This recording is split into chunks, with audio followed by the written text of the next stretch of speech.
परिवार महाचर्चा प्रायोजक सपट परिवार चाय सर्र के पियो। सपट परिवार महाचर्चा।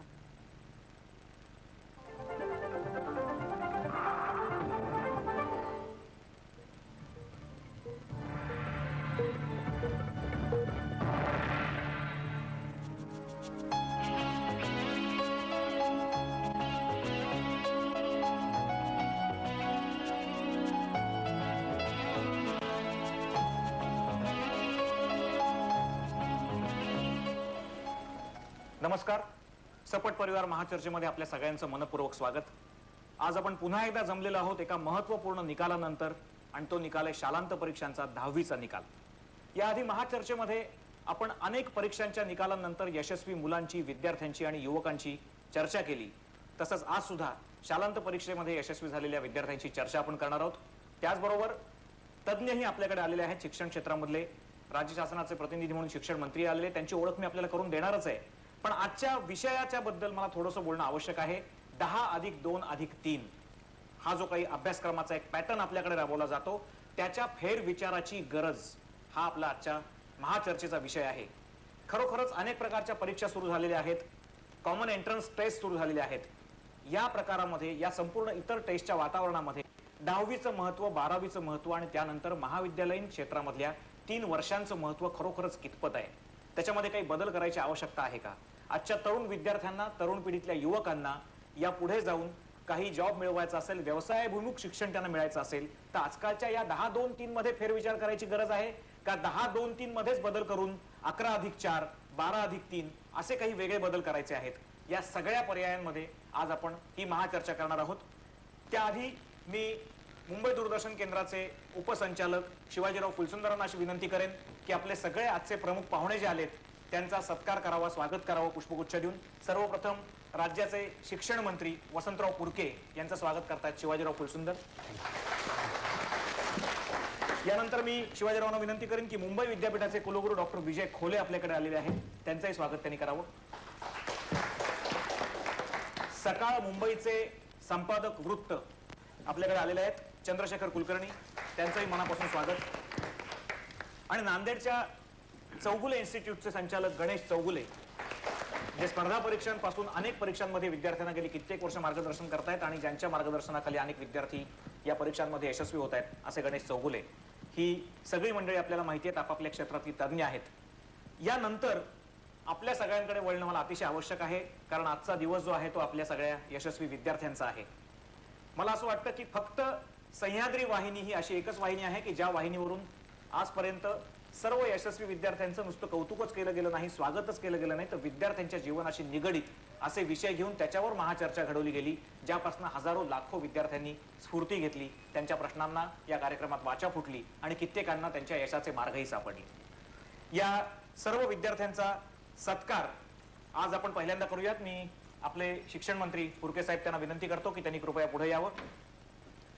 सगळ्यात पहिल्यांदा मी सुरुवात करतोय ते रात्र शाळेमधून 10वी मध्ये पहिले आलेली अनुपमा सिंग, हिचा आपण सत्कार करूयात, तिचं स्वागत करूयात आणि अभिनंदन करूयात। अनुपमा सिंग ही राजहंस हिंदी नाईट हायस्कूल डोंबिवली इथून 84.66% मार्क मिळवून यशस्वी झालेली आहे आणि शालेय शिक्षण मंत्री तिला महात्मा गांधींच्या, राष्ट्रपिता महात्मा गांधींच्या आत्मचरित्राची प्रत देऊन तिचं अभिनंदन करतायत। यानंतर मी बोलवीन औरंगाबाद विभागातून पहिला आलेला अमोल सुलाखेला, सरस्वती भुवन हायस्कूल औरंगाबाद मधून 95.46% मार्क मिळवून अमोल औरंगाबाद विभागातून पहिला आलेला आहे। मागासवर्गीय विद्यार्थ्यांमध्ये पहिले आलेल्या उमेश स्वामीला मी इथे आता बोलवतोय। सोलापूरच्या व्हीसी शिवचारी हायस्कूल मधून 94.66% गुण मिळवून उमेश स्वामी पहिला आलेला आहे। कोल्हापूर विभागातून पहिल्या आलेल्या मनीष कनाडजेला मी इथे आमंत्रित करतोय। कोल्हापूरच्या प्रायव्हेट हायस्कूल मधून 95.20% गुण मिळवून मनीष पहिला आलेला आहे। 95.20% कोल्हापूरची प्रायव्हेट हायस्कूल शाळा। लातूरच्या कमलेश सुवर्णकारला मी इथे आता आमंत्रित करतोय। देशी केंद्र विद्यालय लातूर 95.73% गुण मिळवून पहिला आलाय लातूर विभागातून। कमलेश सुवर्णकार, त्याचं मनापासून अभिनंदन. मी शिक्षण मंत्र्यांना विनंती करेन की नाशिक विभागातनं पहिल्या आलेल्या श्रद्धा शिंदेचा त्यांनी आता सत्कार करा. कमलाबाई विद्यालय धुळे 92.40% गुण मिळवून नाशिक विभागातून श्रद्धा शिंदे पहिली आलेली आहे. यानंतर मुंबई विभागातून पहिला आलेला ऋषिकेश तेरदाळकर, आदर्श विद्या मंदिर कुळगाव बदलापूर इथून पहिला आला ऋषिकेश तेरदाळकर, मुंबई विभागातून पहिला आलेला आहे. आणि आपल्या कार्यक्रमाच्या प्रथेप्रमाणे आणि परंपरेप्रमाणे मुलींमध्ये पहिली आलेली विमल करपे, हिला मी आमंत्रित करतोय. राज्यामध्ये पुरा स्वागत केलं पाहिजे. संपूर्ण राज्यामध्ये मुलींमध्ये पहिली आलेली विमल करपे, लातूरच्या देशी केंद्र हायस्कूल मधून 95.60% गुण मिळालेले आहेत विमलला. आणि यानंतर आता मान आहे तो राज्यातून सर्वप्रथम आलेला विद्यार्थी वैभव बोर्डे, महात्मा गांधी विद्यालय राजगुरुनगर, 96.13% गुण मिळवून पहिला आलेला आहे. आणि त्याचं अभिनंदन करताय शिक्षण मंत्री वसंतराव पुरके. राष्ट्रपिता महात्मा गांधींच्याच आत्मचरित्राची प्रत देऊन त्यांचं अभिनंदन केलेलं आहे. आपल्या आजच्या सर्व मानकऱ्यांचा, यशस्वी विद्यार्थ्यांचा सत्कार आपण आता केलेला आहे. सह्याद्री वाहिनीच्या वतीने पुन्हा एकदा सगळ्यांचं हार्दिक अभिनंदन करतो. मी आमचे उपसंचालक शिवाजीराव कुलसुंदर यांचे आभार मानतो, त्यांनी इथे येऊन आमच्या पाहुण्यांचा सत्कार केला. मंत्र्यांचे आभार मानतो, त्यांनी विद्यार्थ्यांचा सत्कार केला. आता आपल्या मूळ विषयाकडे जाण्याच्या आधी पुन्हा एकदा आपल्या पद्धतीप्रमाणे आजच्या संपूर्णपणे या कार्यक्रमाची जी थीम आहे, जो केंद्रबिंदू आहे, त्या कार्यक्रमाशी निगडीत एक वृत्तचित्र, म्हणजे ज्याला आपण बातमी स्वरूपात केलेली माहिती अशी आपण जी म्हणतो, ती आमचे सहकारी नितीन केळकर यांनी तयार केलेली आहे, ती आपण आता बघूयात.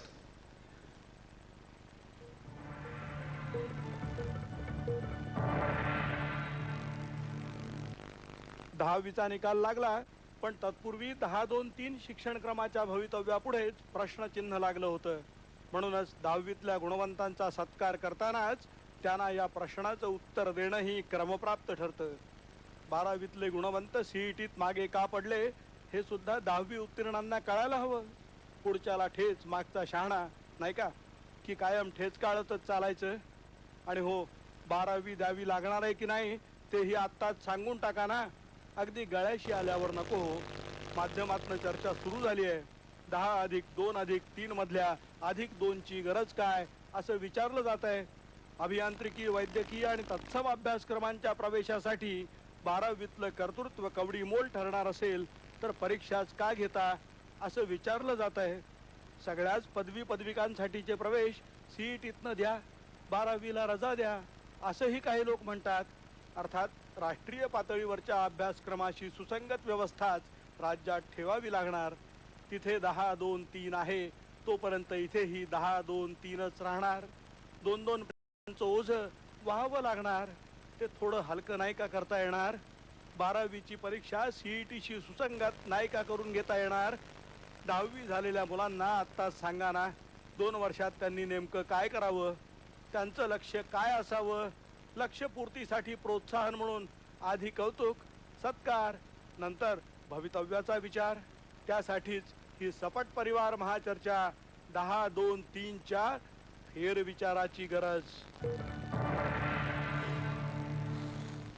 मित्रांनो, आपण सगळ्यांनी बघितलं अनेक प्रश्न मनात आलेले आणि मनात नसलेले सुद्धा, पण रेंगाळणारे, डोकावणारे आपल्या भवितव्याबद्दल, पुढे येणाऱ्या करिअर बद्दल आणि परीक्षांच्या बद्दल सुद्धा. मला सगळ्यात पहिला प्रश्न मंत्री महोदयांना विचारायचा आहे. या राज्याच्या शिक्षणाला दिशा देणारे मंत्री वसंतराव पुरके. आता आपण बरेच प्रश्न नितीन केळकरांनी जसे इथे उपस्थित केलेले ऐकले, तसे विद्यार्थ्यांच्या मनात सुद्धा आहेत, माझी खात्री आहे.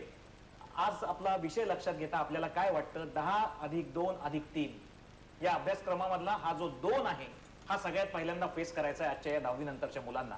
हा 2 असावा की नसावा, आपल्याला काय वाटतं? समृद्धी, सुरुवातीला मी आपलं अभिनंदन केलं पाहिजे की विद्यार्थ्यांच्या नव्हे त्यांच्या जीवनाशी निगडीत ज्या महत्त्वपूर्ण चर्चा आपण घडवून आणतात, त्याबद्दल या राज्याचा एक प्रतिनिधी म्हणून आपला आभार मानणं मी माझं कर्तव्य समजतो. आपण विचारलेला मूलभूत प्रश्न असा आहे की 10+2+3 मधला 2 हा महत्त्वाचा किंवा कसं, किंबहुना 10वी पास झाल्यानंतर आपण या 2 मधला विचार करताना त्यांच्या आयुष्याचा खरंच त्यांना विचार करता येईल किंवा कसे.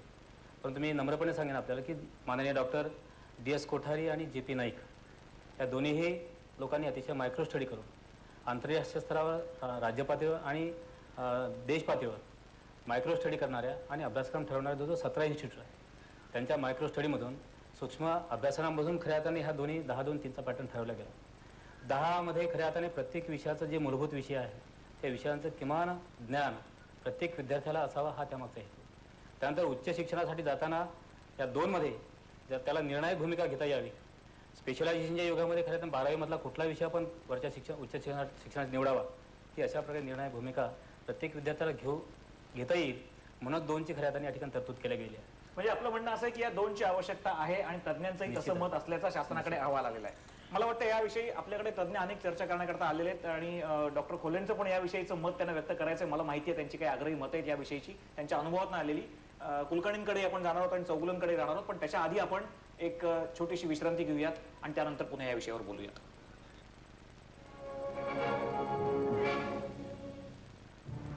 सपट परिवार महाचर्चा. सपट परिवार महाचर्चा. सपट परिवार महाचर्चेमध्ये पुन्हा एकदा आपलं मनापासून स्वागत. आपल्याला माहिती आहे आजचा आपला विषय आहे 10+2+3 फेरविचाराची गरज. याआधी पुन्हा एकदा मी आपल्याला सांगू इच्छितो की या संपूर्ण महाचर्चेचे प्रायोजक आहेत सपट परिवार चहा. 10+2+3चा विचार करताना या 2ची खरोखर आवश्यकता आहे का असा प्रश्न मी मंत्र्यांना विचारला. त्यांनी सांगितलं की तज्ज्ञ समितीचा अहवाल याविषयी जो आलेला आहे त्या 2ची आवश्यकता आहे आणि 2 बद्दलचीच मतं, फेवरेबल मतं ज्याला आपण अनुकूल मतं अशी म्हणू ती आलेली आहेत. खोले सर, मला आपण सांगा की यातलं 2 म्हणजे 11वी आणि 12वी ही जी 2 वर्ष आहेत याविषयी मुलांच्या डोक्यामध्ये एक त्रिशंकू अवस्थेचं फिलिंग असतं. काही शाळांमध्ये हे 11वी 12वीकडे हे शाळांकडे आलेले आहेत, काही महाविद्यालयांकडे 11वी 12वी आलेली आहे. याच्यामध्ये मुलांच्या भवितव्याच्या दृष्टीने या 2 वर्षाचं काय महत्व आहे किंवा आहे का हे महत्व असं आपल्याला वाटतं का? 10+2+3 ही रचना वाईट नाही. या रचनेतनं जे विद्यार्थी बाहेर पडलेले आहेत they have really done very well. परंतु हा जो 2चा जो कॉम्पोनंट आहे तो आपण जी कॉमन एंट्रन्स टेस्ट घेतो त्यामुळे ह्या 2 बद्दलची परिस्थिती आता द्विधा परिस्थितीमध्ये आलेली आहे आणि 11वीचं वर्ष हे गेल्यातच जमा आहे. त्यामुळे 11वीमध्ये मुलं खरंच काही शिकतात की नाही याबद्दल जे प्रश्न निर्माण केले जातात ते योग्य आहे. 12वी ही जी परीक्षा आहे ही कॉमन एंट्रन्स टेस्टमुळे त्याचं महत्त्व खूपच कमी झालेलं आहे. परंतु 11वी आणि 12वी हा कॉम्पोनंट महत्त्वाचा आहे. हे जर आपण घडले तर मुलं ज्या मॅच्युरिटीनी पुढे जायला हवी ती त्या मॅच्युरिटीनी जाणार नाहीत. आम्ही विद्यापीठामधनं आता जे 12वी नंतरचे जे प्रोग्रॅम्स इंटिग्रेटेड पद्धतीनं 12वी नंतर आलेला विद्यार्थी पोस्ट ग्रॅज्युएट शिक्षणापर्यंत विद्यापीठात राहू शकतो अशी इंटिग्रेटेड सिस्टीम जर 10वी पासून सुरू केली तर 11वी 12वीचं महत्त्व परत एकदा येईल आणि 11वी 12वी ही 2 वर्ष गेल्यानंतर ज्या विद्यार्थ्यांना प्रोफेशनल कोर्सेसकडे जायचं आहे त्यांनाही तशी संधी देण्यात येईल. परंतु 10-2-3 ही जी सिस्टीम आहे ती माझ्या मते अगदी योग्य आहे. मला सकाळचे मुंबईचे संपादक चंद्रशेखर कुलकर्णी यांना विचारायचं आहे की हा जो 10+2 पॅटर्न 75 नंतरच्या काळामध्ये आपल्याकडे आला, त्याच्या आधी 11वी ही मॅट्रिक मानली जायची, पण आता 75 नंतरच्या काळामध्ये आजपर्यंत म्हणजे 30 वर्ष जवळजवळ हा पॅटर्न राबवला गेलाय. आपल्याला असं वाटतं का की पॅटर्न जरी चांगला असला तरी अभ्यासक्रम त्यातले जे आहेत ज्याला आपण सिलेबस म्हणतो हे सिलेबस कुठेतरी कालोबाह्य होत जाते? म्हणजे मला खरं म्हणजे याच्यात एक गोष्ट आवर्जून सांगायची ती अशी की आपण जी आज चर्चा करतो ती आकृतीबंधाच्या फेरविचाराची गरज वगैरे अशा अंगाने करतो. सगळी गल्लत इथे आहे. आकृतीबंधाचं जे उत्तर आहे त्याची चर्चा करायला पाहिजे. 10+2+3चं उत्तर जर 15 येत असेल, 11+4चं उत्तर 15 येत असेल, तुम्ही 9 आणखी काही त्याच्या बेरजा करून उत्तर 15 काढत असाल तर काही अडचण नाही. अडचण अशी आहे की 10+2+3चं उत्तर जर मला 0 मिळत असेल तर त्याच्या फेरविचाराची गरज आहे की नाही. म्हणजे मी घेतलेलं शिक्षण आणि त्याची उपयुक्तता हे आपण कधी मोजणार आहोत का नाही. म्हणजे मूळ प्रश्न जो आहे त्याला आपण बगल देतो. म्हणजे याचं 75चा किंवा ह्याचा जर इतिहास बघायचा झाला की जे.पी. नाईक आणि कोठारी अहवालाचा जो उल्लेख झाला इकडे की हे 2 टप्पे आहेत महत्त्वाचे. एक सार्वत्रिकीकरणाचा होता जो स्वातंत्र्यानंतर आपण शिक्षणाचा सार्वत्रिकीकरणाचा एक विडा उचलला, त्यात गैर काही नाही. त्या सार्वत्रिकीकरणातून सुसूत्रीकरणाचा जो टप्पा आला त्याच्यातून 10+2+3 म्हणजे देशभरात जी व्यवस्था आहे तीच व्यवस्था आपल्याकडे असली पाहिजे ह्याच्यातून ते आलं. म्हणजे मगाशी त्या आपल्या आजच्या क्लिपिंगमध्ये जो उल्लेख निघाला की देशभरात जी व्यवस्था आहे त्याच्याशी सुसंगत अशी व्यवस्था महाराष्ट्रात असली पाहिजे, तर त्याचा तो भाग आहे. मुद्दा एवढाच आहे याच्यातला की शिक्षणाचा मूळ हेतू काय, तर समाजाच्या सर्व घटकांच्या आशा आकांक्षांचं प्रतिबिंब त्याच्यामध्ये पडायला हवं आणि मला मी घेतलेल्या शिक्षणाचा व्यवहारामध्ये उपयोग व्हायला हवा. तर मला तो व्यवहारामध्ये उपयोग जर होणार नसेल, त्याची उपयुक्तता जर आपण मोजणार नसू, त्यामुळे या 10+2+3चं गेल्या 30 वर्षातलं यश अपयश काय आहे याची खरं म्हणजे सार्वजनिक चिकित्सा व्हायला पाहिजे. कुलकर्णी, मी आपल्याकडे परत एकदा येतो. याच प्रश्नावर चौगुलेंचं मत काय मला विचारायचं आहे. आपण स्पर्धात्मक परीक्षांपासून तरुण पिढीच्या अनेक परीक्षांबाबत त्यांना मार्गदर्शन गेली कित्येक वर्ष करता आहात. शिक्षण क्षेत्रामधला आपल्याला अनुभव आहे. आपण सांगा, हा जो मुद्दा कुलकर्णींनी उपस्थित केलेला आहे की या पॅटर्न मधनं जो अभ्यासक्रम शिकवला जातो, या आकृतीबंधातून जे शिकवलं जातं, त्याचा खरोखर उपयोग मुलांना पुढे त्यांच्या जीवनामध्ये रोजगार मिळवण्याकरता, व्यवसाय करण्याकरता, जगण्याकरता आणि काही समृद्ध बनण्याकरता होतो असं आपल्याला वाटतं का? मला वाटतं सर्वप्रथम तर पॅटर्न बदलण्याची काही गरज नाही आहे, पण थोडीशी सुधारणा मी सांगू इच्छितो की आता आपण पाहिलं की बरीच मुलं मेरिटमध्ये येतात 12वी नंतर, परंतु CET मध्ये त्यांचं जे यश आहे त्या प्रमाणामध्ये कमी आहे. पॅटर्न बदलायचा नाही असं म्हणतात, म्हणजे तुम्हाला सरकारची बाजू घ्यायची का जो अहवाल नाही त्यांच्याकडे आलाय तो इथं बरोबर आहे असं आपल्याला नाही नाही सरकारची बाजू नाही आहे. याच्यानंतर जे माझं राहील काय बदलायला पाहिजे, काय त्याच्यामध्ये हे आहे. आता 12वीचा सिलेबस आणि CETचा सिलेबस एकच आहे, फक्त ते परीक्षा पद्धती वेगळी आहेत. त्याच्यामुळे यश अपयश हे त्या परीक्षा पद्धतीवरती अवलंबून आहे. आपण CET आणि 12वीकडे 1 मिनिटात परत येऊ. मला पुडके साहेबांना एक प्रश्न विचारायचा, एक मुद्दा उपस्थित केला जातोय. पुन्हा एकदा मला त्या मुद्द्यावर आपल्याला विचारायचंय. आपण कृपा करून गैरसमज करून घेऊ नका, पण जो अहवाल आल्याचा तुम्ही सांगता आहात नाईक समितीचा आणि कोठारी समितीचा, या अहवालानंतर पुलाखालनं बरंच पाणी वाहून गेलं असं वाटत नाही का आपल्याला? साहेब, आपण सकारात्मक भूमिकेने बघणं गरजेचं आहे. खरं म्हणजे यापूर्वी ग्रामीण आणि शहरी भागामध्ये प्रचंड मोठा भेद निर्माण केला जात होता. रिजन वाईज अभ्यासक्रम सुद्धा वेगवेगळा राहत होता. हा 10-2-3च्या पॅटर्नमुळे खेळात आणि एकसूत्रता पूर्ण देशभर निर्माण झाली. एवढंच नव्हतं, खेड्यातला आणि ग्रामीण भागातला आणि विशेषतः शहरातला मुलगा, अनेक आमच्या मुली सुद्धा ग्रामीण भागातल्या असून आता त्या गुणवत्ता यादीमध्ये यायला लागल्या. कदाचित हा 10-2-3 पॅटर्न जर नसता तर निश्चितच हा भेद कायम राहिला असता. आणि म्हणून म्हणजे आपलं म्हणणं आहे की हा अजूनही कालबाह्य न होता आत्ताच्या कालबाह्य काळात आहे असं वाटतं. कालबाह्य नव्हे तर अनेक आमची मुलं आता IAS, IPS, UPSCच्या परीक्षेसाठी सुद्धा सक्षम बनायला लागलेली आहे. पुन्हा एकदा मी त्या मुद्द्याकडे येतो. चौगुले साहेब, आपला विषय आहे. आपण CETची आणि 12वीची तुलना करत होतो. आपलं त्याच्याबद्दलचं मत काय? म्हणजे साहेबांच्या मताशी मी सहमत आहे, परंतु एका मताशी नाही की आपण पाहतो जी गुणवत्ता यादीमध्ये मुलं येतात ती CET मध्ये मागं पडत आहेत. ह्या दोन्ही ज्या परीक्षांचा जे पॅटर्न आहे तो वेगळा आहे आणि त्या पॅटर्नचा आपल्याला विचार करावा लागणार आहे.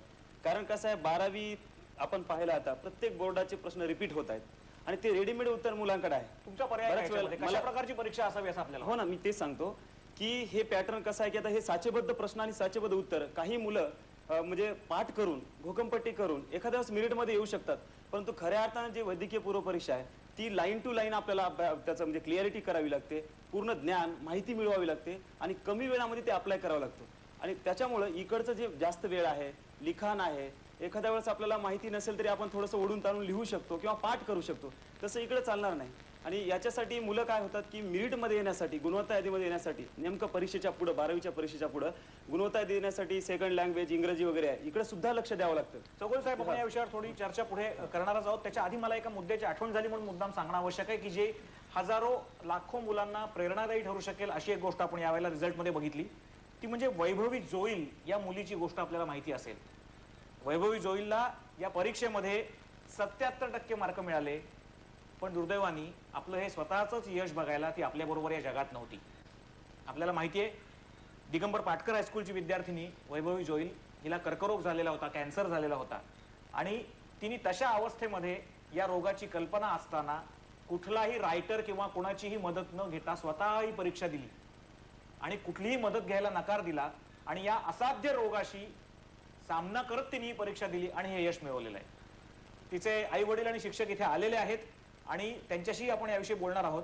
पण प्रथम याविषयी वैभवी जोईलच्या या दुर्दम्य इच्छाशक्तीविषयी, ज्यातून आपल्या अनेक विद्यार्थ्यांना प्रेरणा मिळणार आहे, त्याच्याविषयी आपण थोडीशी माहिती बघूयात या छोट्याशा बातमीमध्ये.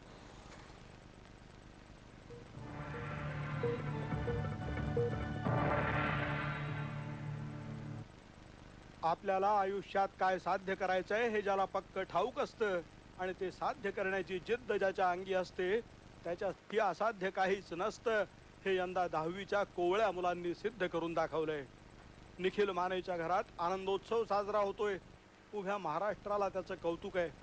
अस्थिकर्क रोगानं पायातला जोर गमावला तरी बुद्धीच्या बळावर निखिल ताठ मानेनं उभा आहे.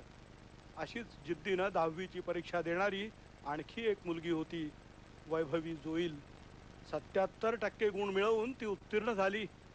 गुणपत्रिका पाहताना वसंत जोईल यांचे डोळे भरून आले. कौतुक करायला त्यांची वैभवी आज या जगात नाही. 16 मे रोजी तिने या जगाचा निरोप घेतला. 8वी पासून कर्करोगावर उपचार घेणाऱ्या वैभवीचं 9वीचं वर्ष वाया गेलं तरी ती थेट 10वीला बसली. डॉक्टरांना सांगितलं आधी परीक्षा मग उपचार. बोर्डानं रायटर दिला, तोही घेतला नाही. माझे पेपर मीच सोडवीन म्हणाली. आजार मला काही करू शकणार नाही, मी परीक्षा देणार, मीच जिंकणार म्हणणारी वैभवी खरंच जिंकली. आज ती नसेल आपल्या देहरूपानं, पण तिच्या या यशानं तिला प्राप्त करून दिलंय एक आगळं अढळपद आणि शिक्कामोर्तब झालंय असाध्य कर्करोगाच्या पराभवावर. वैभवीच्या जिद्दीला आमचा सलाम. असाध्य रोगाशी तिनं केलेल्या संघर्षाला सलाम. स्वतःच्या बुद्धिमत्तेवरच्या तिच्या विश्वासाला सलाम. सलाम वैभवी, त्रिवार सलाम. आपण बघितलं दुर्दम्य इच्छाशक्ती काय करू शकते आणि या उदाहरणामधून लाखो हजारो मुलांना प्रेरणा मिळणार आहे. पुन्हा एकदा कुंभाराचा उल्लेख करावासा वाटतो. मडक्याला मातीला आकार देणारा कुंभार असतो. हा कुंभार म्हणजे आईवडील असतात, हा कुंभार म्हणजे शिक्षक असतात आणि कुंभारासारखी गुरु या जगामध्ये दुसरे कोणी नसतात. मला एकच फक्त इथे उल्लेख करायचा आहे, तो वैभवी जोईलच्या आई वडिलांचा जे इथे आज आलेले आहेत आणि शिक्षकांचा सुद्धा. दोघं इथे आलेत. म्हात्रे मॅडम आलेत दिगंबर पाटकर हायस्कूलच्या. मला पहिल्यांदा वडिलांना विचारायचं आहे याविषयी. खरं म्हणजे हा प्रसंग असा आहे की कौतुक आणि यशाबद्दल अभिनंदन करताना आज आपली मुलगी आपल्यामध्ये प्रत्यक्ष नाही, पण मला वाटतं तिच्या या आठवणीच्या रूपाने आणि या प्रेरणेच्या रूपाने ते येणाऱ्या कित्येक पिढ्यांच्या समोर कायम असणार आहे. आपल्या मनातली भावना आपण आम्हाला शब्दातून सांगा. या संपूर्ण प्रोसेसमध्ये, या संपूर्ण दुर्दम्य इच्छाशक्तीच्या प्रवासामध्ये वैभवी जोईलला आपण नेमकं काय सांगितलं म्हणून तिची ही दुर्दम्य इच्छाशक्ती कायम राहील? मायक्रोफोन आहे आपल्याकडे, बोला. मी फक्त त्याला एकच सांगू शकलो की प्रत्येक वेळ कुठलाही क्षण असा येईल, आजार असेल किंवा काही असेल, त्याच्यावरती मात करून जे पुढचं आयुष्य, जे सुखाचं आयुष्य, सुखाचा क्षण जो असेल तो स्वतःच्या इच्छाशक्तीवरती जगण्याचा आम्ही फक्त त्यांना प्रेरणा दिली. मला वैभवीच्या शिक्षिका इथे आलेल्या आहेत, मॅडम आलेल्या आहेत, म्हात्रे मॅडम. त्यांना विचारायचंय की मॅडम, वैभवीबद्दल तुम्ही काय सांगाल? तुम्ही तिच्या सानिध्यात होतात, तिच्या दुर्धर रोगाची आपल्याला कल्पना होती. काय पद्धतीने वैभवी शाळेत अभ्यास करायची? तुम्ही तुमच्याशी तिची इंटरॅक्शन काय व्हायची? तुम्ही कसे त्या पद्धतीने तिच्याशी बोलायचं? आपलं नाव सांगा पहिल्यांदा पूर्ण. मी दिगंबर पाटकर विद्यालयाची प्राचार्य आहे, श्रीमती म्हात्रे. वैभवीला जेव्हा हा असाध्य दुर्धरची व्याधी जडली आणि तिच्या वडिलांनी मला जेव्हा येऊन सांगितलं, त्यावेळेला त्यांना जेवढं सहकार्य हवं होतं ते आम्ही द्यायला तयार होतो. पण तिच्या वडिलांनी आणि तिने स्वतः कोणतंही कन्सेशन शाळेकडून घेतलं नाही. ती तिच्या जिद्दीवर सगळ्या परीक्षांना बसली, सगळ्या प्रॅक्टिकलला ती हजर होती. शाळेचे जे जे उपक्रम होते त्याच्यात ती सहभागी झाली आणि अतिशय जिद्दीने तिने हे यश मिळवले. तेव्हा तिच्या वडिलांचं, आईचं आणि तिचं कौतुक करावं तेवढं थोडंच. मला वाटतं मगाशी नितीन केळकरांनी त्यांच्या बातमीत म्हटल्याप्रमाणे हा सलाम केवळ वैभवीला नाहीये, तर तिच्या आई वडिलांना आणि तिच्या शिक्षकांना पण आहे. यातून सगळ्या समाजाने एक बोध घेणं आवश्यक आहे की आपण जशी परिस्थिती आपल्या पाल्यांच्या विषयी, पाल्यांच्या अवतीभोवती, विद्यार्थ्यांच्या अवतीभोवती निर्माण करतो, त्याप्रमाणे ते घडतात, त्या इच्छाशक्तीवर ते यश मिळवतात आणि पुढे समाजासाठी काही काम करू शकतात. याच्या पुढे आपण हा विषय महाचर्चेमध्ये पुन्हा चर्चेला घेणार आहोत. आत्ता याच्यावर बोलणार आहोत, पण त्याच्या आधी आपण पुन्हा एकदा घेऊयात एक छोटीशी विश्रांती.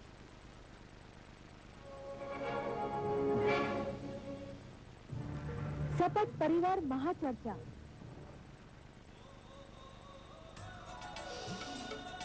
आसाम की खास 5 पत्तियों से बनी हुई परिवार फैमिली ब्लेंड. हम एक्सपर्ट्स भी सुर्र के पीते हैं ताकि मुंह में पूरा स्वाद खिले. जब 5 पत्तियां मिले, परिवार का स्वाद खिले. परिवार फैमिली ब्लेंड. सपट परिवार महाचर्चा. नमस्कार.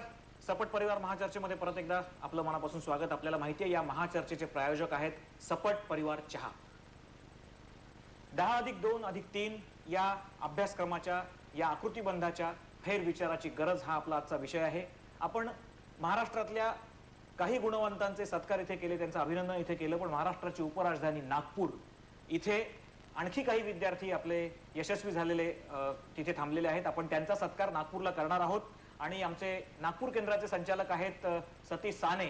मी त्यांना अशी विनंती करेन की त्यांनी तिथे असलेल्या यशवंतांचा गुणवंतांचा सत्कार करावा. आपल्याला सगळ्यांना दिसतायत नागपूरचे प्रज्ञा जोशी आणि हर्षद लोखंडे हे आलेले आहेत, आपल्याला दिसतायत. त्यांचा सत्कार करतायत सतीश साने, नागपूरचे दूरदर्शनचे संचालक. आणि अमरावतीहून आलेले आहेत यशस्वी विद्यार्थी उर्दू हायस्कूल यवतमाळचे मोहम्मद जुबेर अब्दुल जब्बार. त्यांचाही सत्कार सतीश सानेंनी करावा अशी विनंती करतो. सत्कार झालेला आहे सतीश सानेंच्या हस्ते त्यांचा. साने साहेब धन्यवाद. मी एक प्रश्न फक्त मला विचारायचे आहेत एक दोन विद्यार्थ्यांना. प्रज्ञा जोशींना मी पहिला प्रश्न विचारेन की या संपूर्ण आकृतिबंधाविषयी आपण चर्चा करतो आहोत. या 10वीच्या अभ्यासक्रमानंतर 11वीच्या अभ्यासक्रमाबद्दल निश्चित काय कल्पना डोक्यात आहेत तुझ्या? 11वी ही तुला शाळेमध्ये करायला आवडेल का महाविद्यालयामध्ये करायला आवडेल? मला शाळेतच 11वी करायला आवडेल. काय कारण आहे त्याचं? कारण महाविद्यालयांमध्ये जी सूट मिळते त्यामुळे विद्यार्थी गडबडतात. बर, पुढचा प्रश्न मला विचारायचा आहे. नुकसान होतं. हर्षद लोखंडेला पुढचा प्रश्न मला विचारायचा आहे. याच्या पुढे काय नक्की व्हायचंय, काय करायचंय आयुष्यात, काय कल्पना आहे डोक्यामध्ये तुझ्या? मला यापुढे कम्प्युटर इंजिनियर बनायचं आहे आणि IIT मध्ये ऍडमिशन मिळण्याकरता मी आपलं बेस्ट करेन. या 10+2+3 या आकृतिबंधाविषयी तुझं काय मत आहे? 11वी आणि 12वी ही असावी का 10वी नंतर कुठल्या वेगळ्या प्रकारचा अभ्यासक्रम जो तुला व्यवसाय विमुख होण्याकरता जास्ती गरजेचा वाटतो? मला वाटतं की 11वी आणि 12वी असावं. हाच प्रश्न मी मोहम्मद जुबेर अब्दुल जब्बारनं विचारेन. यवतमाळहून आलेला यशस्वी विद्यार्थी. 10+2+3 या आकृतिबंधाविषयी काय नक्की वाटतं? बेसिकली या अभ्यासक्रमाच्या आकृतिबंधाची पूर्ण माहिती तुला आहे का? काय वाटतं हा आकृतिबंध असावा नसावा? काय मत आहे तुझं? अस्सलाम वालेकुम. मैं हिंदी में पूछूं आपको? जनता शिक्षण प्रसारक मंडल और उसके फाउंडर के शुक्रिया अदा करना चाहूँगा और अल्लाह का लाख लाख शुक्र है कि उसने आपसे मुलाकात करने का मौका दिया. जी शुक्रिया मोहम्मद, इस पूरे डिस्कशन में आप शरीक हुए इसलिए बहुत बहुत शुक्रिया आप तीनों का. तुमच्या तिघांचं परत एकदा मी अभिनंदन करतो आणि सतीश साने साहेबांचे आभार मानतो. त्यांनी नागपूर केंद्रावर या सगळ्या विद्यार्थ्यांचा सत्कार केला. आता आपल्याकडे मुंबई केंद्रावर इथे जे विद्यार्थी आलेले आहेत त्यांच्याशी मला त्यांचं मनोगत जाणून घ्यायचं आहे. पण पुन्हा एकदा सगळ्यांना आठवण करून देतो की वेळेची मर्यादा आहे. कमीत कमी वेळेत आणि कमीत कमी शब्दात आपण आपली प्रतिक्रिया व्यक्त करावीत. सगळ्यात पहिल्यांदा मला अर्थातच पहिला मान आहे तो वैभव गोरडे. संपूर्ण राज्यामध्ये पहिला आलेला वैभव गोरडे आहे. तू इतका वेळ ही चर्चा सगळी ऐकलीस. सगळ्यात पहिल्यांदा मला थोडक्यात सांग की तुला आधी काय करायचंय? तू यशस्वी झालास, महाराष्ट्रात पहिला आलास. मी तुला ठराविक साचेबद्ध प्रश्न विचारणार नाही की तुला हे पहिला आल्यानंतर तुझ्या मनात भावना काय होती वगैरे, हे मी तुला विचारणार नाही. मला एक सांग, तुला काय व्हायची इच्छा आहे याच्यानंतर? मला IIT मध्ये एरोनॉटिकल इंजिनियर व्हायचं. ठीक आहे. 10+2+3 या अभ्यासक्रमाविषयी आता ही चर्चा चालू आहे. तुझं काय मत आहे की 11वी आणि 12वी या आकृतिबंधामधल्या महत्वाच्या टप्प्याचा खरोखर उपयोग होईल असं वाटतं तुला? तू तो अनुभवलेला नाहीयेस, पण जे काय ऐकतोयस, तुला कानावर पडते चर्चा, त्यावरून तुला काय वाटतं? 10वी पर्यंतच्या अभ्यासक्रमाचं जे आता सार्वत्रिक शिक्षणाचे डायल्युशन करण्यात आलेलं आहे ते आमच्यासारख्या गुणवान विद्यार्थ्यांना हानिकारक ठरतं. त्यामुळे आवड आणि क्षमता यानुसार शिक्षण जे 10वी नंतर मिळतं ते आधीच मिळायला हवं. मग तुला तुझ्या विषयातलं शिक्षण कधीपासून मिळायला हवं होतं आणि ते तुला समजलं असतं का असं वाटतं? त्यासाठी जे मूलभूत म्हणजे आपली आवड आणि क्षमता यानुसार आपण जे शिक्षण घेतो या व्यतिरिक्त जे इतर विषयांचं सर्वसाधारण ज्ञान आवश्यक असतं त्या सर्व विषयांना श्रेणी द्याव्यात आणि जे आवड आणि क्षमतेनुसार शिक्षण आपल्याला घ्यायचंय त्यांना मार्क्स द्यावेत. आणि असं वैभवचा हा मुद्दा महत्वाचा आहे. मला या मुद्द्यावर चर्चा करून त्याच्या पुढे बोलायला जाण्याच्या आधी खोले सरांना एक प्रश्न विचारायचा आहे. सर, या विषयावरही तुमची मतं आम्हाला आवश्यक आहेत की हा जो विषय आता मुलं काढतायत की आम्हाला आमच्या आवडीच्या विषयामध्ये 10वीच्या आधीपासून शिक्षण का मिळत नाही? उदाहरणार्थ काही युरोपियन कंट्रीजमध्ये ज्याला O लेव्हल म्हणतात, त्या O लेव्हलच्या नंतर प्रत्येक मुलाला कुठल्याही विषयात आवडीप्रमाणे शिक्षण घेण्याची सुविधा असते. आपल्याकडे असं का होऊ नये? आपल्याकडे यावर जी बंधनं आलेली आहेत ती मुख्यतः विद्यार्थ्यांच्या संख्येमुळे ही बंधनं आलेली आहेत. शाळेमध्ये किंवा एखाद्या तुकडीमध्ये युरोपियन कंट्रीज किंवा डेव्हलप्ड कंट्रीजमध्ये विद्यार्थी संख्या ही 20-15 किंवा ॲट द मोस्ट 25 अशी असू शकते आणि आपल्याकडे 80-100 अशी आहे. त्यामुळे विद्यार्थ्यांना जर व्हरायटी ऑफ ऑप्शन्स द्यायचे ठरले तर ते राबवणं आपल्या शाळांमधनं अतिशय अवघड जातं आणि त्यामुळे हे जे निरनिराळे विकल्प इतर प्रगत राष्ट्रामध्ये उपलब्ध आहे ते जरी आपल्याला समजत असले आणि मान्य होत असले तरी ते राबवणं अत्यंत अवघड आहे. आपण पुढचा प्रश्न विचारूयात विमल करपेला. मुलींमध्ये संपूर्ण राज्यात पहिली आलेली आहे. विमल, तुला काय व्हायचंय पुढे? काय ध्येय तुझ्या डोळ्यापुढे आहे? मला IIT थ्रू एरोनॉटिकल इंजिनियर व्हायचंय. एरोनॉटिकल इंजिनियर व्हायचंय. एरोनॉटिकल इंजिनियरच का व्हायचंय? कारण मला फिजिक्समध्ये आवड आहे म्हणून. बर, तुला काय वाटतं की एरोनॉटिकल इंजिनियर होण्याकरताची जी गुणवत्ता आहे ती संपूर्ण महाविद्यालयीन शिक्षण पूर्ण केल्याशिवाय तुला मिळू शकत नाही आत्ताच्या पद्धतीमध्ये? माझ्या मते तरी आपल्याकडचा जो सिलेबस आहे तो खूपच मागे आहे आणि त्यासाठी CBSE ICSE यांसारखा सिलेबस राबवायला हवा आणि ज्यामुळे आम्ही IIT एम्स यांसारख्या स्पर्धा परीक्षांना फेस करू शकू. आपला सिलेबस इतका मागे असतो की त्यामुळे नक्कीच म्हणजे आम्ही अशा स्पर्धा परीक्षांमध्ये कमी पडतो. ऋषिकेश तेरवायकरला पुढचा प्रश्न विचारतो मी. मला एक सांग, या संपूर्णपणे 10वीच्या पर्यंतच्या अभ्यासक्रमाविषयी तुझं खरं मत काय? आजपर्यंत जे शिकलास तू, क्षणभर विसरून जा की तू या गुणवत्ता यादीत वगैरे आलेला आहेस एक विद्यार्थी म्हणून, आणि त्यातल्या त्यात आता तू यादीमध्ये आलेला आहेस, तुला मोठे यश मिळालेलं आहे, त्यामुळे तुला हा अभ्यासक्रम निश्चित माहिती आहे 10वी पर्यंत काय आहे ते. तुझं खरं मत काय? माझ्या मते या अभ्यासक्रमात बदल करण्याची फारशी आवश्यकता नाही आहे. आत्ता जो अभ्यासक्रम आहे त्यात आपण सगळ्या विषयांना बरोबर स्पर्श करतो आणि जी आवडत्या विषयांची संकल्पना आहे ती चांगली जरी असली तरी सांगितल्याप्रमाणे ती राबवणं आपल्या इथे कठीण आहे. त्यामुळे एकदम ती उडी घेण्यापेक्षा आपण टप्प्याटप्प्याने त्या पायरीपर्यंत पोहोचलं पाहिजे. आपण नाशिक विभागातून पहिल्या आलेल्या श्रद्धा शिंदेकडे जाऊया. श्रद्धा, तुला काय वाटतं या अभ्यासक्रमामध्ये आकृतीबंध तोच ठेवून काही बदल आणखीन आवश्यक आहे 10वीच्या नंतरच्या आत्ताच्या 2 वर्षात असं वाटतं तुला? हे आधी विचारणं तितकंसं बरोबर नाही, माहिती असून मी विचारतो, कारण आजकालची मुलं फार बघतात, फार वाचतात, त्यांच्याकडे माध्यमही अवेलेबल असतात, तज्ज्ञांचे विचार लेखांमधून त्यांना गेल्या काही दिवसात सातत्याने शिक्षण तज्ज्ञ मांडतायत विषय, म्हणून तुला विचारतो, तुला काही बदल आवश्यक वाटतो का? बदल तसा नको, पण मार्गदर्शन सर्वत्र पोहोचलं पाहिजे आणि आपल्या आवडत्या विषयाचं मार्गदर्शन घेता यायला पाहिजे. म्हणजे जरी शिक्षण नसलं तरी मार्गदर्शन मिळण्याची सोय हवी. लातूरचा कमलेश सुवर्णकार आलेला आहे. तुझं ध्येय काय? याच्यानंतर तुला काय व्हायचंय आता 10वीत? तू यश IIT मधून केमिकल इंजिनिअरिंग करायची. बहुतांशी बऱ्याच विद्यार्थ्यांना इंजिनिअरिंग मध्ये आणि IIT मध्ये इंटरेस्ट दिसतोय. मला एक सांगशील, तू 10वी नंतरच्या या संपूर्ण 5 वर्षाच्या काळामध्ये तुला सगळ्यात महत्वाचा टप्पा हा 11वी-12वी हा वाटतो का तुझ्या एंट्रन्स परीक्षा ज्या सुरू झालेल्या आहेत तो वाटतो? तुझं काय आतापर्यंत परसेप्शन, तुझ्या जाणीवा तुला काय सांगतात? आता म्हणजे एंट्रन्स परीक्षाच महत्वाच्या वाटतात. तुला 12वीची परीक्षा तितकी महत्वाची वाटत नाही?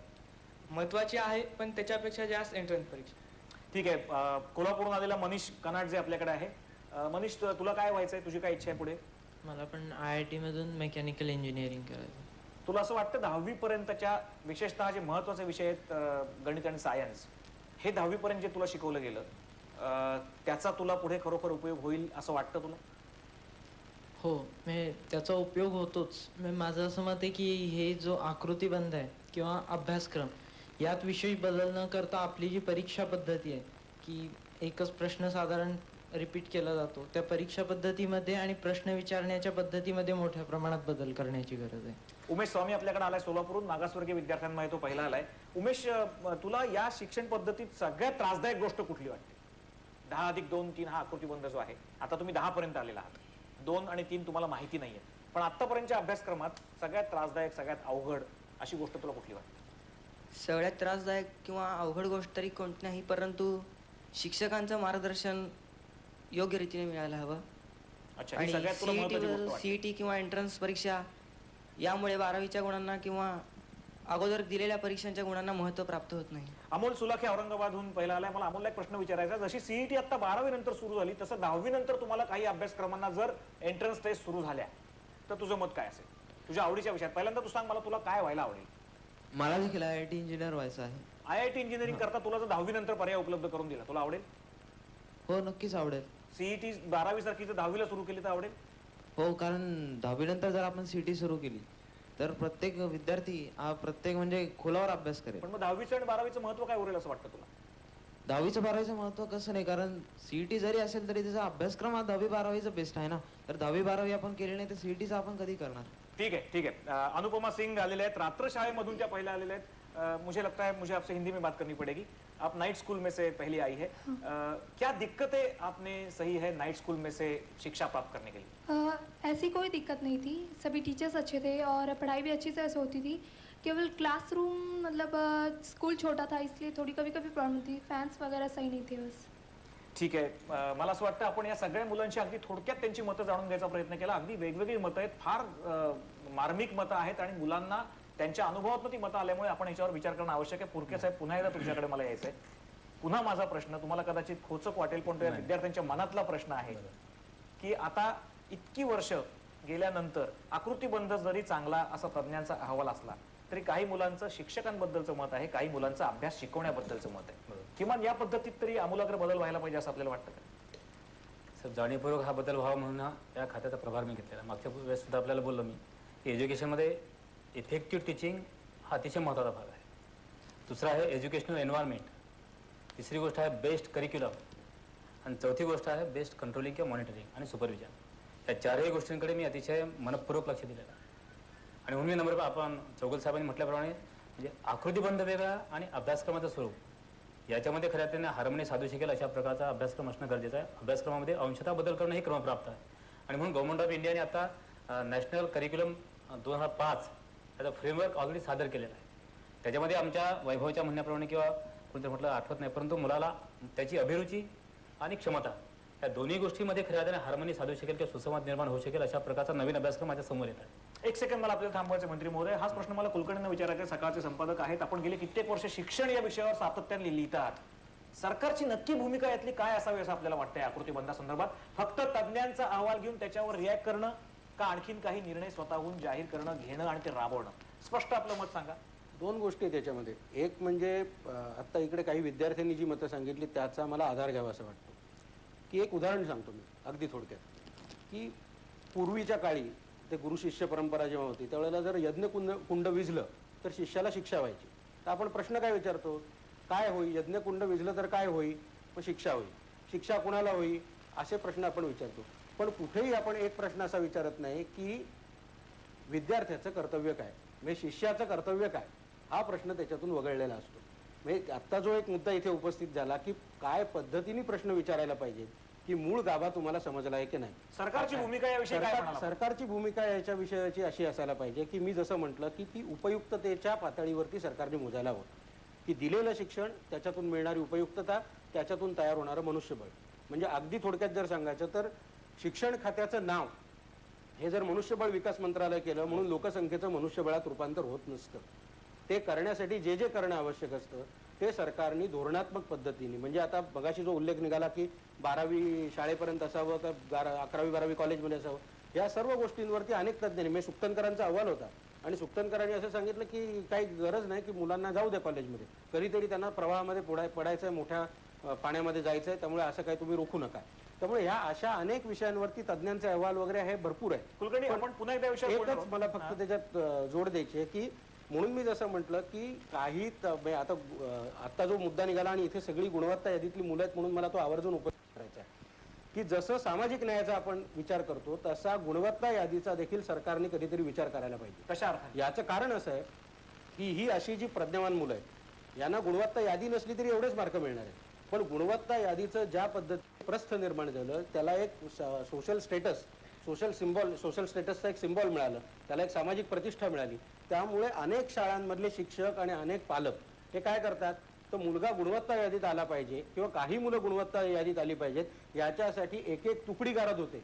मग फ आणि ग या तुकड्या कशातून आल्या निर्माण झाल्या तर हे सामाजिक न्यायाला धरून नाही। आणि त्याच्याही पुढचा भाग म्हणजे गुणवत्ता यादी काढणं आणि ती प्रसिद्ध करणं हे SSC बोर्डाच्या किंवा बोर्डाच्या कुठल्याही परिनियमामध्ये नाही। एकतर तुम्ही असे परिनियम तयार करा नाहीतर गुणवत्ता यादी रद्द करा। एकाच वेळेला 5 प्रश्न उपस्थित केले, त्या 5 प्रश्नावर एकदम बोलणं शक्य नाही, म्हणून मी थोडंसं या सगळ्या आपल्या निमंत्रितांची आणि विद्यार्थ्यांची हितगुज करण्याच्या आधी पुन्हा एकदा आपण घेऊयात एक छोटीशी विश्रांती आणि हे सगळे मुद्दे परत त्या वेळेला चर्चा करूया।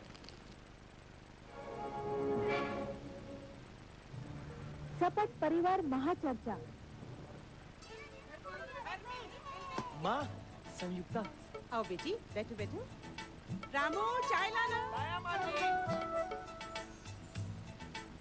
चाय आ गई। कमाल का परिवार है ना। असम की खास 5 पत्तियों से बनी हुई परिवार फैमिली ब्लेंड। हम एक्सपर्ट्स भी सुर्र के पीते हैं ताकि मुंह में पूरा स्वाद खिले। सुर्र के पियो, खुल के। जब 5 पत्तियां मिले परिवार का स्वाद खिले। परिवार फैमिली ब्लेंड। वाह, छान सुगंध, स्वादही निरा। हा तर दूध मसाला। आहा, बेडेकर केशरी दूध मसाला। असल केशरी युक्त बेडेकर केशरी दूध मसाला, छान सुगंध, स्वाद निराळा। सपट परिवार महाचर्चा।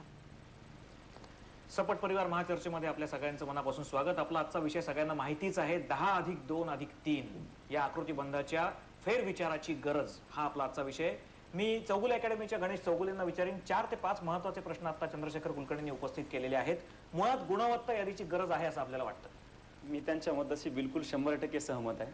गुणवत्ता यादीची काही गरज नाही आणि त्यांनी जे मांडलेलं आहे की काही मुलांना गुणवंत म्हणून पुढे आणण्यासाठी, त्यांची प्रसिद्धी करण्यासाठी, शाळेची महाविद्यालयाची प्रसिद्धी करण्यासाठी हे काही चाललंय ते दुसऱ्यावरती अन्याय। एखाद्या मुलाचा एका मार्क्समुळे गुणवत्ता यादीमधून नंबर गेला असेल तर त्या खरोखरच गुणवंत विद्यार्थी नाही का? 1 मिनिट, मला फक्त हाच प्रश्न पुरके साहेबांना विचारायचा आहे। केवळ चौगुले साहेबांचं असं म्हणणं नाहीये तर आपल्या राज्याचे नेते आणि राष्ट्रवादी काँग्रेसचे अध्यक्ष माजी मुख्यमंत्री शरद पवार, आता कृषी मंत्री, त्यांनी आता कालच असं म्हटलेलं आहे की गुण आणि गुणवत्ता या गोष्टींचा संबंध असतोच असं नाही।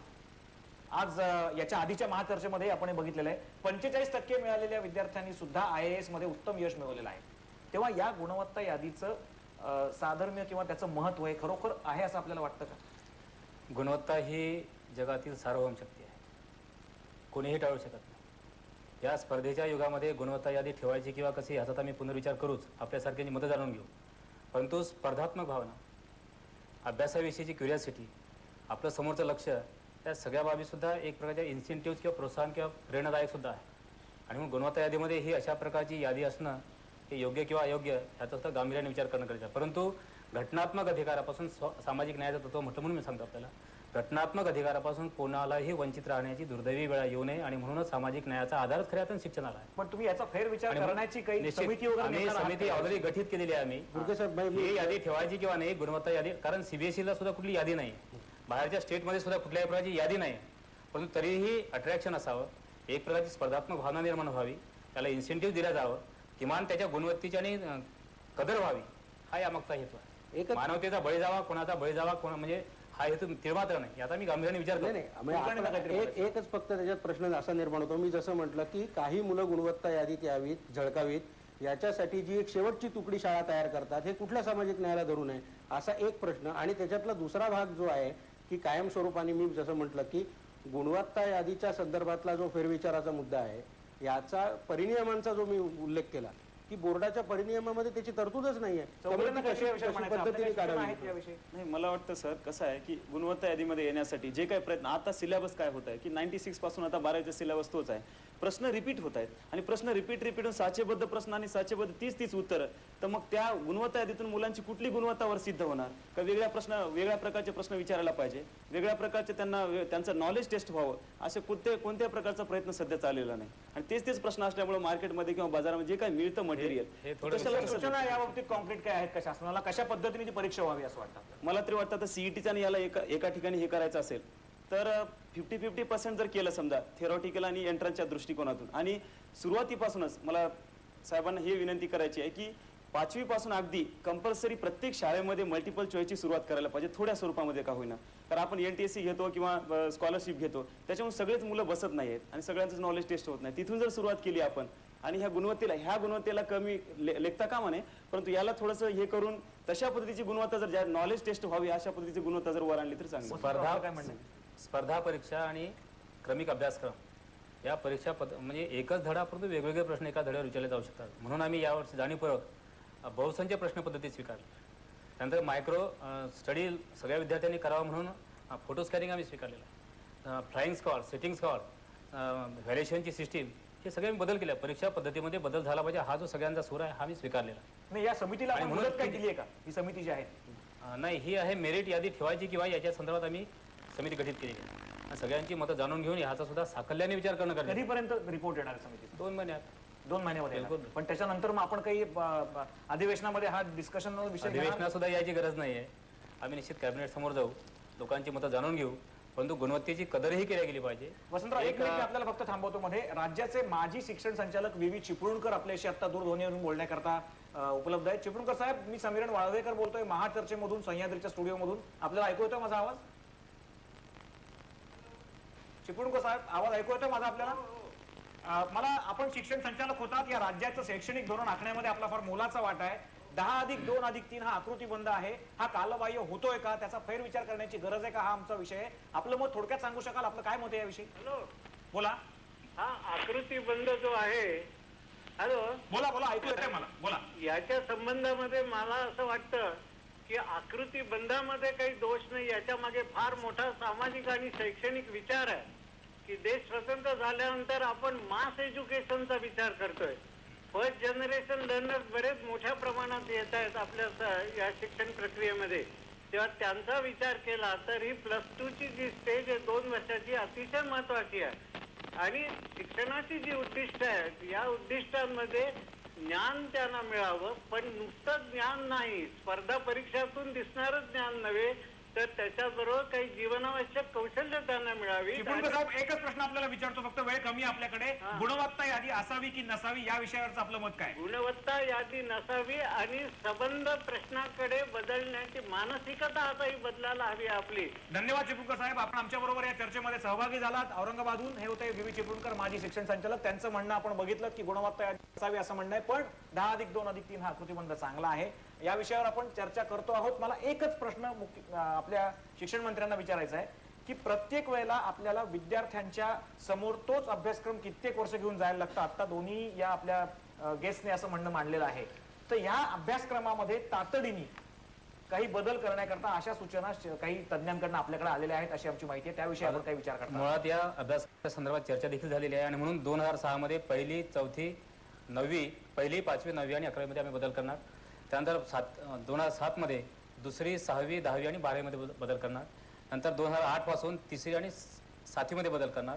नंतर 2009 मध्ये 4थी आणि 8वी मध्ये बदल करणार. हे बदल कशा प्रकारचे असणार आहेत? बदल हे सुद्धा मायक्रो स्टडी करून असणार आहे.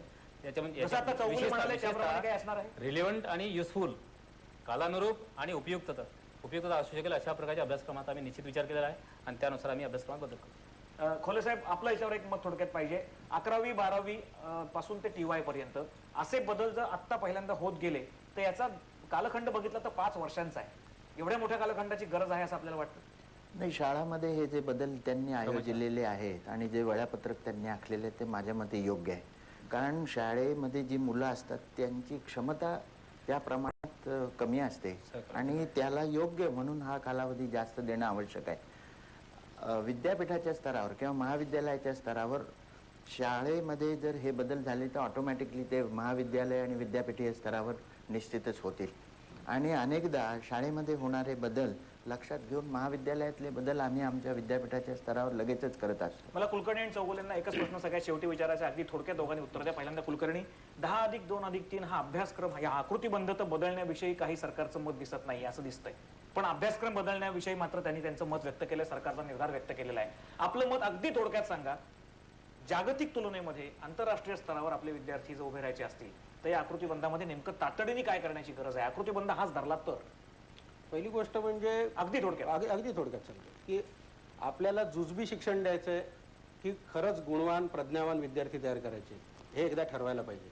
आणि त्याच्यासाठीच हे खरं म्हणजे टप्पे तयार झालेले आहेत. त्यामुळे त्याच्यातून मगाशी जसं मी म्हटलं की जर करायला काय पाहिजे याच्यामध्ये तातडीने, तर आपण फिरून हे शिक्षणाचं सुद्धा फॅशन सारखं झालंय की बेलबॉटम पुन्हा 25 वर्षांनी फिरून येते, तसं आता उपयुक्तता आणि जीवनावश्यक काही त्याच्यातून जे सूत्र मिळू शकतं. म्हणजे पूर्वी 11वी मॅट्रिक असताना ऑप्शन्स होते, म्हणजे अनेक विषयातले काही विषय आणि काही गट असे निवडण्याची मुभा होती. मी तुम्हाला थांबवायला लागतं, मला वेळ कमी आहे. चौगुले, आपलं मत अगदी थोडक्यात सांगा की आपल्याला काय वाटतं आकृतीबंधात ताबडतोब काय करायचं? ताबडतोब मला वाटतं की त्याच्यामध्ये व्यवसायाभिमुख जे शिक्षण आहे त्याचा जास्तीत जास्त समावेश करायला पाहिजे. ज्या अर्थी मुलं कळले एकाच ट्रॅकनं न जाता एकच करिअर न निवडता त्यांना अनेक चान्सेस असतील. म्हणजे आपण इंटरनॅशनल लेवलला जरी गेले ते मुलं तर वेगवेगळ्या व्यवसायामध्ये त्यांना फार मोठा स्कोप मिळेल. धन्यवाद चौगुले, आपलं मत, आपण चौघांचं मत आपण ऐकलेलं आहे या 4ही तज्ञांचं. आपल्याकडे वेळ कमी आहे, मला फक्त ज्याला भरतवाक्य म्हणतो, शेवटचं काही एक म्हणणं असं आहे ते जर सांगायचं असेल या चर्चेचा सूत्रसंचालक या नात्याने, तर मला वाटतं शासनाने ही तयारी दाखवलेली आहे की या अभ्यासक्रमांच्या शिकवण्याच्या पद्धतीमध्ये किंवा त्या अभ्यासक्रमामध्ये हळूहळू बदल करण्याची आवश्यकता मान्य केलेली आहे. आणि त्याचबरोबर आकृतीबंध चांगला आहे असं मत चिपळूणकरांसारख्या मोठ्या तज्ञांनी व्यक्त केलेलं आहे. खोले सरांचं असं म्हणणं आहे की हा जो मधला त्रिशंकू 11वी 12वीचा जर टाळायचा असेल, काही मुलांचंही म्हणणं असं आहे की तो शाळेकडे ठेवायचा. थोडक्यात बोला. अगदी 9वी आणि 11वीची परीक्षा सुद्धा बोर्डाच्या स्तरावरची व्हावी यासाठी मी स्वतः अनुकूल आहे. 9वी आणि 11वीची परीक्षा ही सुद्धा बोर्डाच्या स्तरावर, म्हणजे 9वी 10वी 11वी 12वी दर्जाची या चारही परीक्षा तुम्ही बोर्डाच्या दर्जाची. हा पुन्हा एका वेगळ्या वादाचा विषय होऊ शकतो, वेगळ्या महाचर्चेचा विषय होऊ शकतो. मला असं वाटतं याच्यावर चर्चा करण्याकरता 10वीच्या मुलांसमोर नाही तर 12वी ते टीवायच्या मुलांसमोर आणि कुलगुरूंना घेऊन परत एकदा आपल्याला बसलं पाहिजे. दरम्यान आपण सगळे इथे आलात त्याबद्दल आपलं मनापासून अभिनंदन. आपण मानकरी आहात आजच्या कार्यक्रमाचे. आपलं सगळ्यांचं अभिनंदन आणि या चारही तज्ञांचे आभार. नमस्कार.